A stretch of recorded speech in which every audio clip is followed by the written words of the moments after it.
النبي يا أيها الذين آمنوا اتقوا تسليما صدق الله العظيم وصدق رسوله النبي الكريم ونحن على ذلك لمن الشاهدين والشاكرين والحمد لله رب العالمين. محترم بھائیو، بزرگوں، دوستو، السلام علیکم ورحمۃ اللہ وبرکاتہ. اللہ رب العزت کا لاکھ لاکھ شکر ہے کہ جس اللہ رب العزت نے ہمیں اس ماہ مبارک کے چوتھے جمعے پر بھی نماز جمعہ کے لیے یہاں پہ جمع کیا، کیونکہ اسی ہفتے میں بہت سارے لوگ اس دنیا سے چلے گئے اور یہ موت جو ہے یہ متعین وقت پر ہے، کسی کو نہیں معلوم کہ کس کو کب آئے گی. بہرحال آج ماہ سیام کا آخری جمعہ ہے جسے جمعۃ الوداع بھی کہا جاتا ہے. لیکن جمعۃ الوداع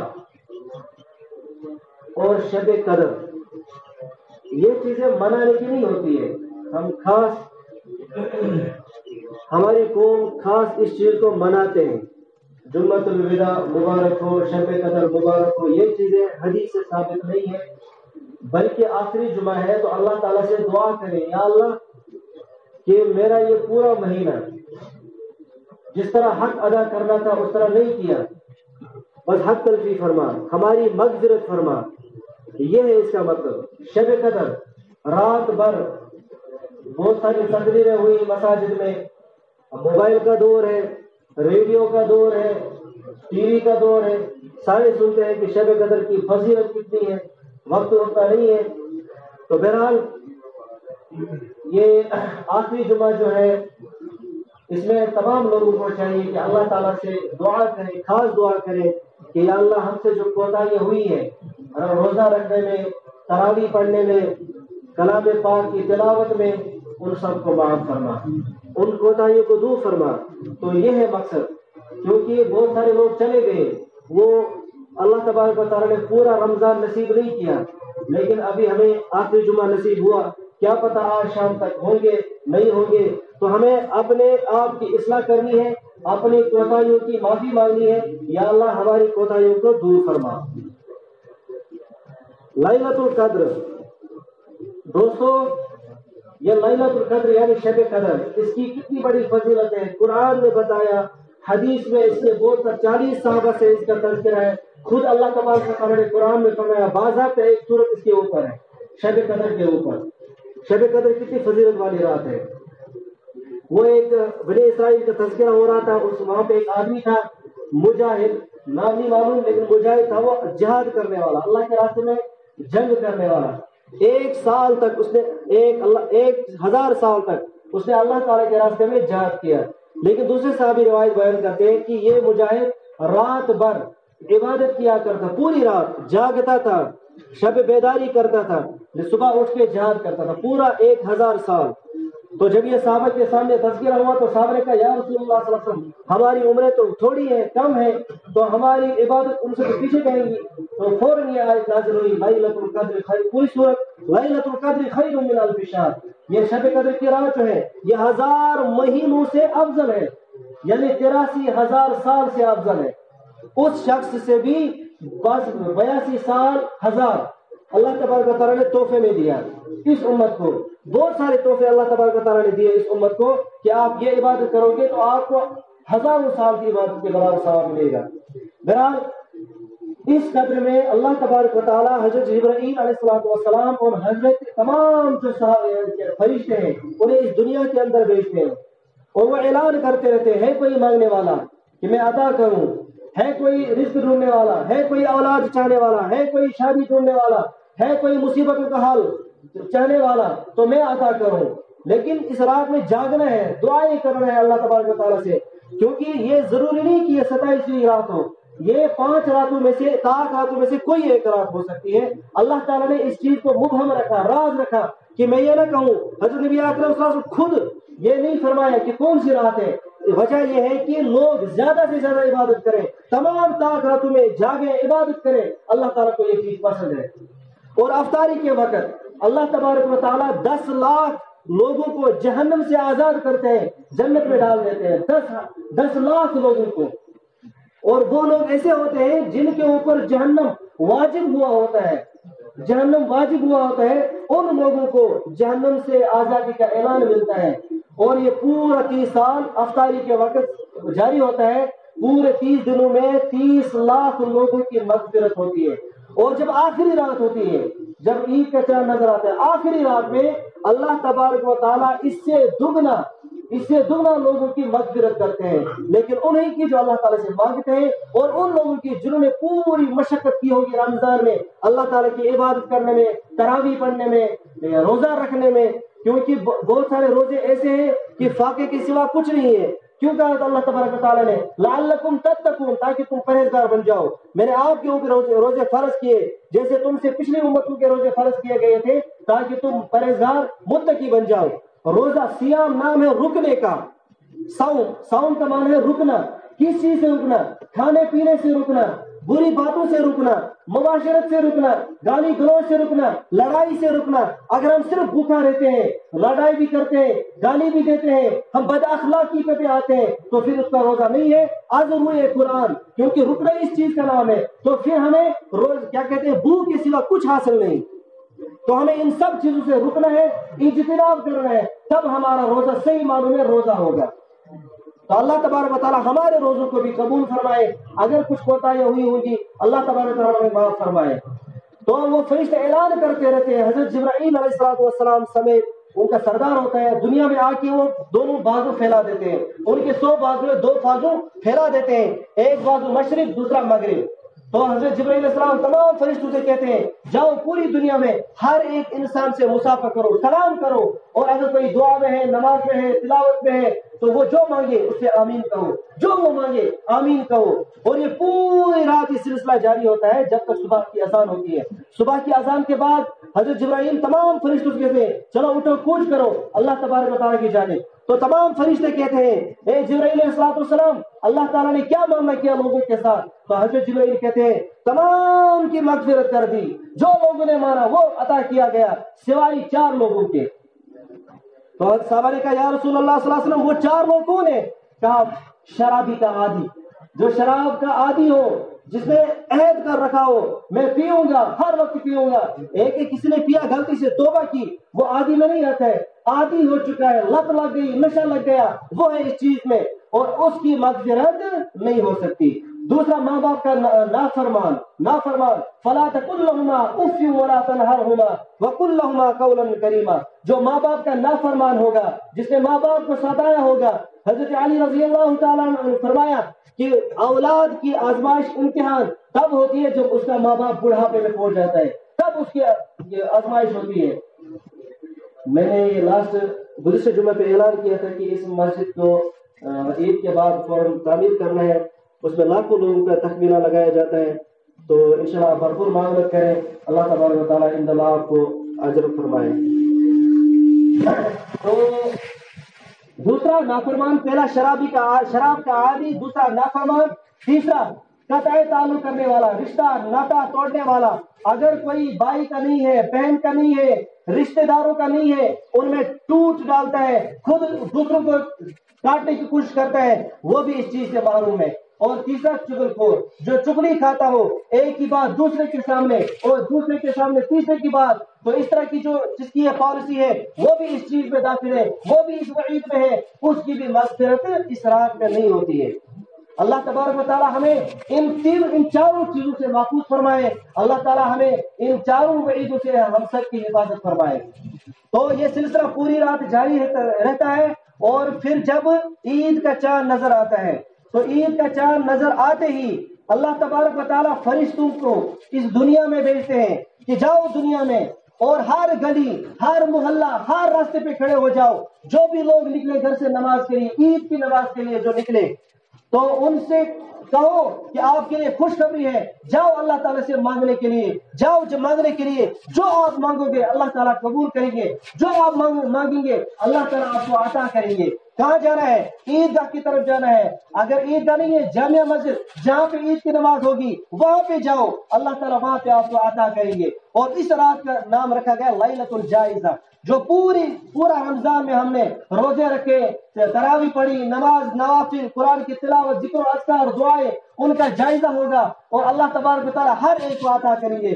خاص کر جب یہ عیدگاہ میں پوچھے گا، جامعہ مسجد میں پوچھے گا عید کی نماز کے لیے، اس وقت جو مانگے گا اللہ تبارک و تعالیٰ عطا کریں گے۔ اور اللہ تبارک و تعالیٰ نے کہا جو مانگو گے آخرت کے لیے میں اسی وقت عطا کروں گا، اور جو مانگو گے دنیا کے لیے میں مصلحت کے ساتھ عطا کروں گا۔ اگر آپ کے حق میں بہتر ہے عطا کروں گا، اگر آپ کے حق میں وہ چیز بہتر نہیں ہے تو اس پہ مصلحت کوئی اور چیز آپ کو دوں گا اس کے بدلے، تو مصلحت کے ساتھ میں عطا کروں گا۔ آپ کے خیر کے لیے جو آپ کے لیے اچھا ہوگا، جس میں آپ کے لیے بہتری ہوگی وہ چیز عطا کروں گا۔ دنیا کے بارے میں مانگو گے، آخرت کے بارے میں جو مانگو گے وہ اسی وقت عطا کیا جائے گا۔ دنیا کے لیے جو مانگو گے مصلحت کے ساتھ عطا کیا جائے گا۔ تو پھر عید کی نماز کے بعد اللہ تبارک و تعالیٰ لوگوں سے کہیں گے جاؤ آپ سب بخشائے گئے، جاؤ اپنے گھروں کی طرف، جاؤ خوشی خوشی اپنے گھروں کی طرف، اور آپ سب کی مغفرت ہوگی۔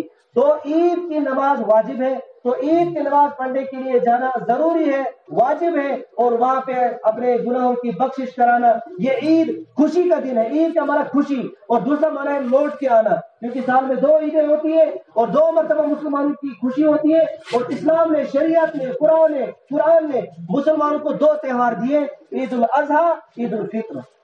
اور عید الفطر کیوں نام رکھا گیا؟ عید الاضحیٰ قربانی، عید الفطر تو اس میں خاص ایک چیز ہے جو مضمر ہے کہ آپ نے غریب، غربا، مساکین، یتیم ان کا خاص خیال رکھنا ہے، آپ نے فطرہ ادا کرنا ہے عید کی نماز سے پہلے۔ اور بہتر یہ ہے کہ عید کی نماز سے پہلے نہیں بلکہ عید سے 1-2 دن پہلے، تاکہ وہ بھی اپنے عید خوشی سے منائیں، تاکہ وہ لوگ بھی جو پورے سال گوشت نہیں کھاتے ہیں، جو پورے سال اپنے بچوں کو نئے کپڑے نہیں لا سکتے، آپ کے فطر کی وجہ سے وہ لوگ جو ہے اچھی عید کر سکیں۔ بہتر افضل یہ ہے کہ عید سے 2-3 دن پہلے آپ اپنا فطر ادا کریں۔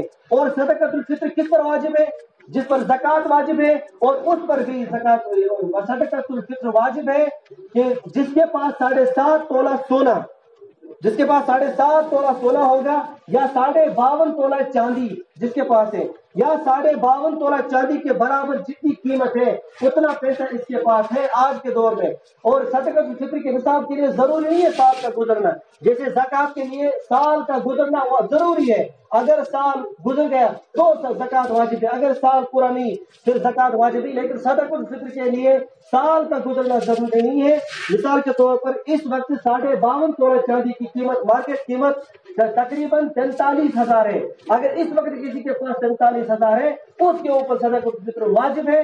اپنی طرف سے، اپنے نابالغ اولاد کی طرف سے، اگر صبح کی اذان سے پہلے، عید کے دن صبح کی اذان سے پہلے، صبح صادق سے پہلے جو بچہ پیدا ہوگا اس پر بھی صدقۃ الفطر واجب ہے، اس کے اوپر بھی صدقۃ واجب ہے، اس کی طرف سے بھی ادا کرنا ہے۔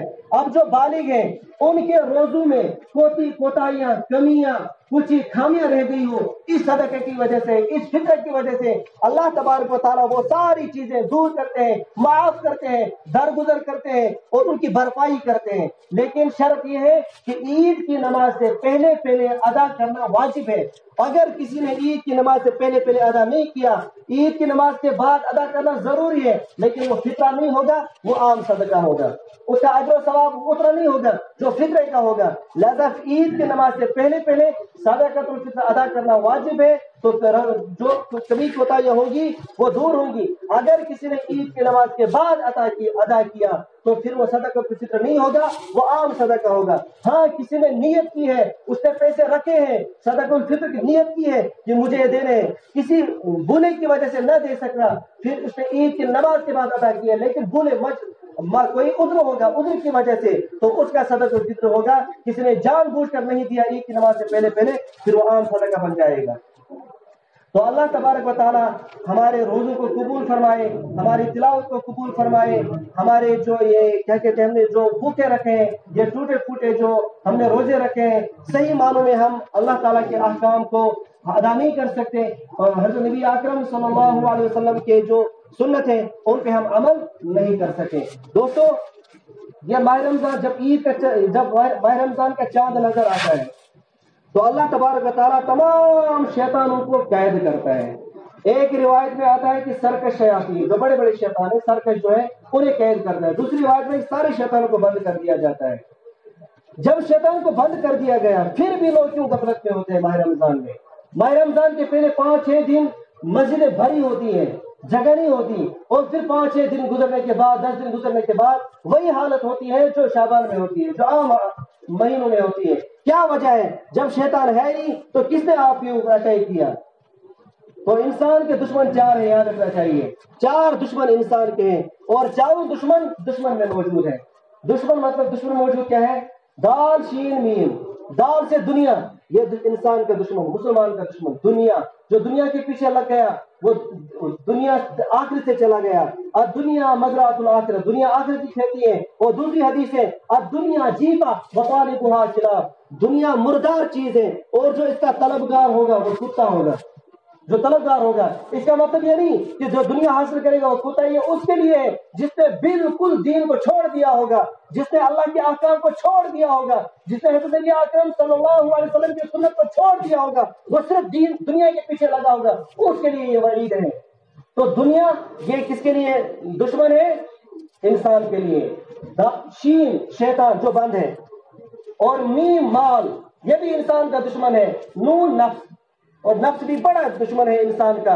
حضرت نبی اکرم صلی اللہ علیہ وسلم سے صحابہ نے کہا یا رسول اللہ صلی اللہ علیہ وسلم آپ کا بھی نفس ہے؟ تو حضرت نبی اکرم صلی اللہ علیہ وسلم نے فرمایا میں نے اپنے نفس کو مومن بنایا ہے، وہ میرے تابع ہیں، اپنے نفس کو کنٹرول میں لانا ہے۔ اس لیے اللہ تعالیٰ نے کہا تھا لعلکم تتقون، تاکہ تم پرہیزگار بن جاؤ۔ نفس کو دبانا ہے۔ جب انسان بھوکے سے رہا، جب اس کے اندر کچھ چلا نہیں گیا، تو انسان بھوک کی وجہ سے اس کی سکت، طاقت، خواہشات جو وسوسے ہیں وہ دب جاتی ہے، نفس ٹوٹ جاتا ہے، تو آپ اللہ تعالیٰ کے قریب آ سکتے ہیں۔ تو نفس کو کنٹرول میں کرنا، تو یہ 4 چیزیں دشمن ہے، شیطان بند ہے، تو 3 چیزیں رہیں۔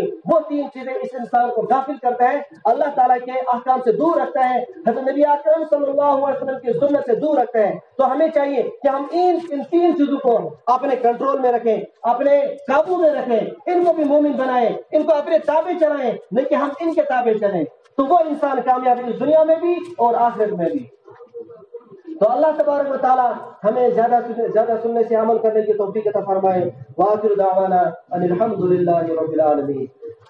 یہ عید کی نماز کے بارے میں ضروری اعلان ہے کہ انتظامیہ کمیٹیاں گئی تھی اور گراؤنڈ میں، وہاں پہ ایسی حالت نہیں ہے کہ وہاں پہ عید کی نماز ادا ہو سکے، کیونکہ وہاں پہ زمین بالکل خراب ہو چکی ہے۔